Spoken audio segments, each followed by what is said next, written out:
Je suis Thomas Mourier, rédacteur en chef de 9e art sur Bubble et directeur de cette nouvelle collection Panorama qui ambitionne de cartographier les cultures bande dessinée au sens large à travers une série de petits guides écrits par des spécialistes.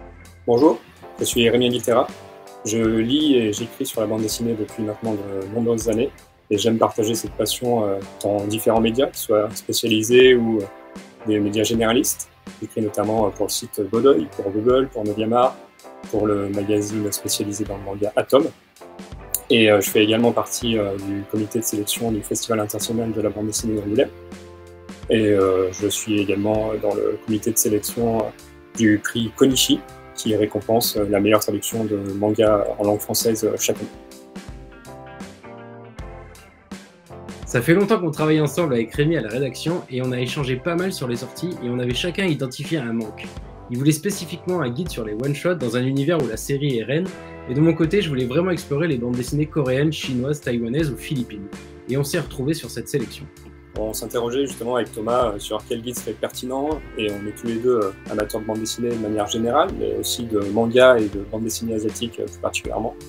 Et on s'est rendu compte que ça faisait déjà plus de 30 ans que le manga était présent sur le marché français, que c'était peut-être le moment justement de sortir un guide pour dire quels titres on conseille aux lecteurs qui arrivent ou qui sont peut-être déjà sur le marché depuis très longtemps.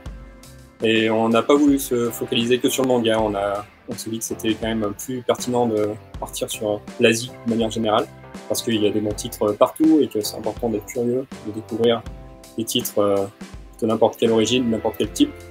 Et du coup, nous avons décidé de faire ça ensemble pour partager nos points de vue, mais aussi mettre en commun nos forces pour ce guide et écrire sur les titres qui nous tiennent à cœur et qu'on espère que vous découvrirez avec grand plaisir.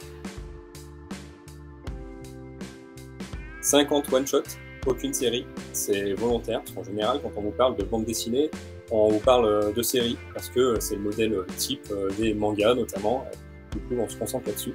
Nous non, on a voulu justement attirer notre œil sur autre chose, sur d'autres titres.